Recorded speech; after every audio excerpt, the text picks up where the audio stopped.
So let's look at the pre-trial phase.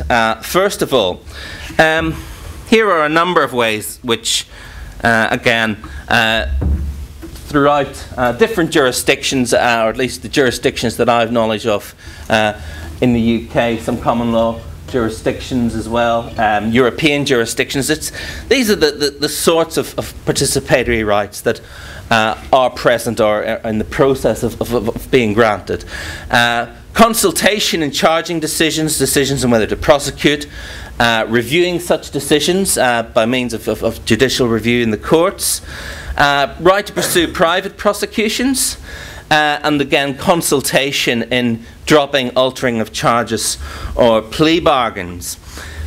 There is, of course, on top of that, I think most common law jurisdictions around the world do have now put some sort of an obligation, or at least recommendation, in place for prosecutors to have some sort of interaction with victims, even if it's just saying hello and introducing themselves. But there are, I think, more concrete ways in which that relationship might be developed. It's not, again, it's not an area that's free from contention, because there's a risk of prepping, the allegations of prepping or coaching a witness before they come to trial. But there are, I think, some ideas around about how to forge a better relationship between prosecutors and victims.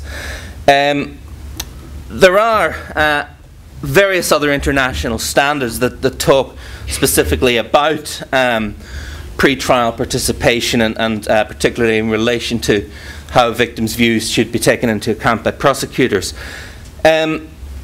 So I think there's, I won't go into them in detail, I haven't time, but there's certainly a growing recognition that victims can and should be able to participate within criminal justice decision making without necessarily jeopardising core principles of fairness and consistency and due process. What about then participation within the trial itself? Now, this has traditionally been very limited within common law jurisdictions, where victims are seen as conceptual outsiders to what is essentially a battle between the state and the offender. Participation, I think, at trial is desirable for a number of reasons.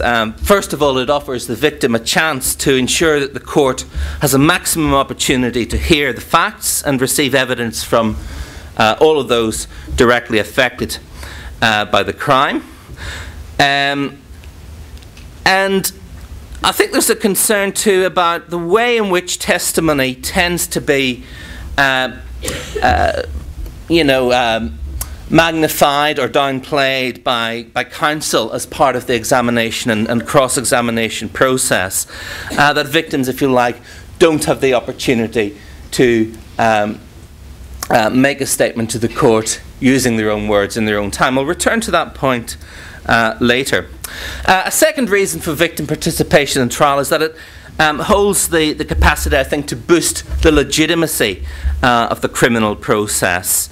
It empowers the victim, acknowledges their status as a party directly affected by the alleged act of the accused.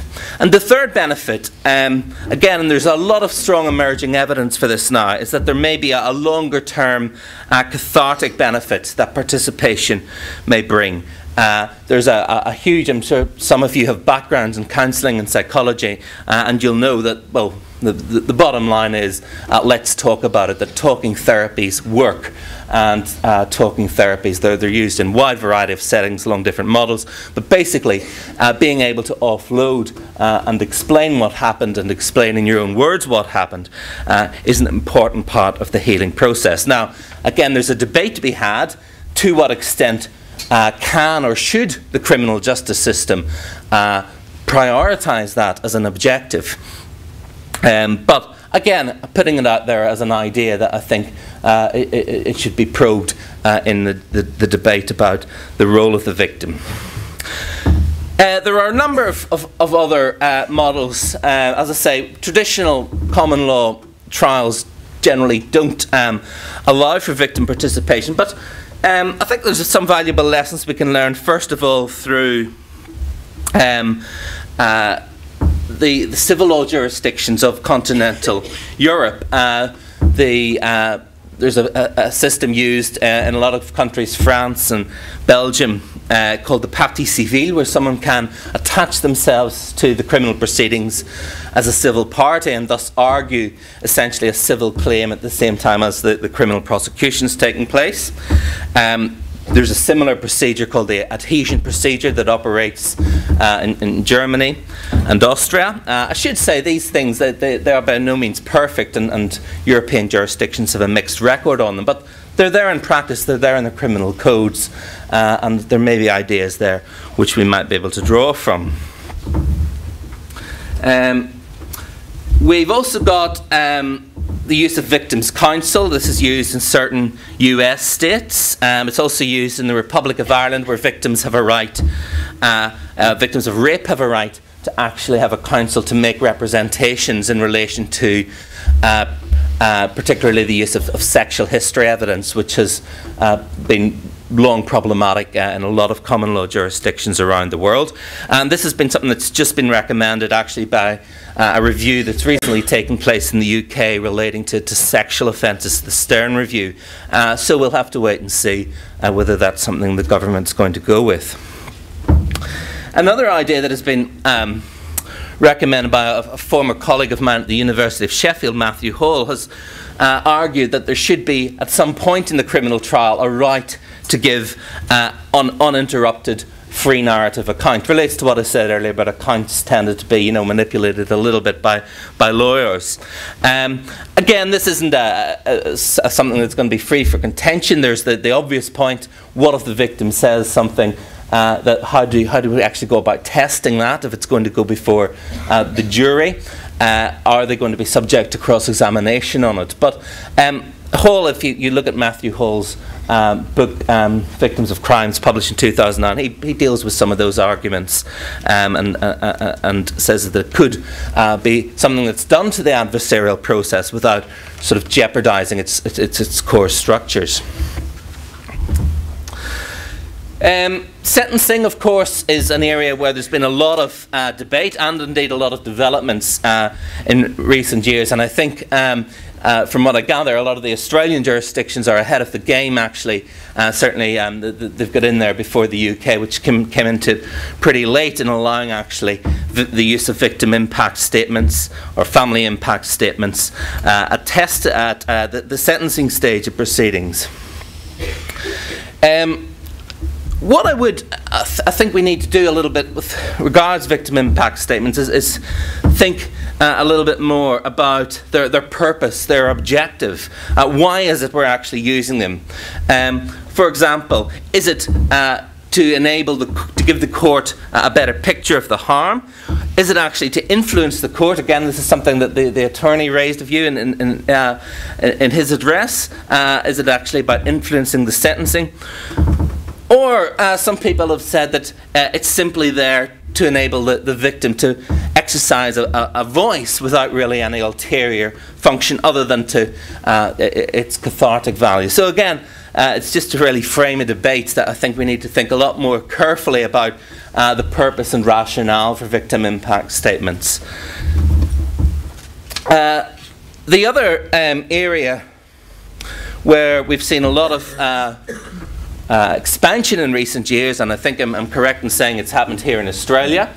Certainly my home jurisdiction of Northern Ireland, we've had a very successful youth conferencing programme. So we've got a range of restorative models and intervention happening, as I say, across different jurisdictions with mixed reviews. But what's coming out of them, I think, is a general point in all the research that has been done, that they are generally considered to be a better platform in which victims can exercise their voice. And one very good piece of literature that sort of brings everything together is a meta-analysis. So it's taken data from a lot of studies, pulled it together, and the findings there are quite remarkable. It was by a chap called Poulsen, and he said that restorative justice outperformed court procedures on almost every variable, including judgments of fairness, accountability, increased respect, emotional well-being, and reductions in fear. And that's for both victims and offenders.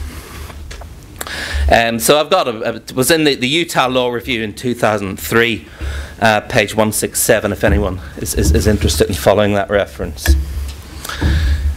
What about participation then, post-sentencing? This perhaps hasn't received quite so much attention. I know there have been discussions, about victims receiving information about sentencing, about parole, release dates, appeals. But I think it's been an area that is perhaps neglected a bit from the debate. Certainly, the sentencing process itself is seen as the culmination, if you like, the end point of the criminal process. But I think for victims, it's often just the beginning of a process of healing and catharsis. The pain, I think, that a lot of victims feel still continues. Their questions remain answered, and sometimes just the adrenaline and the nature of the trial, it's only really after that has passed that victims can actually start to reflect and ask questions like, why did this happen to me, and how do I start to recover from it? So I think we should open our minds a bit as to what we might be able to do post-sentencing. Again, we can look here at the use of perhaps restorative justice processes, some sort of deliberative interaction, some sort of mechanism to connect victims to the offenders. Now, obviously, we need to exercise a lot of caution around that, because you don't want to end up victimizing the victim all over again. So naturally, some safeguards would have to be in place, but I think if you have someone, especially where they have a guilty plea, especially if there's been an expression of remorse, that I would like to see a lot more focus on trying to help the victim actually get some answers from the accused, even if it's not necessarily through a direct mediation or conferencing encounter. But there are other sort of forms of shuttle mediation, for example, that perhaps we might be able to make use of in a beneficial manner.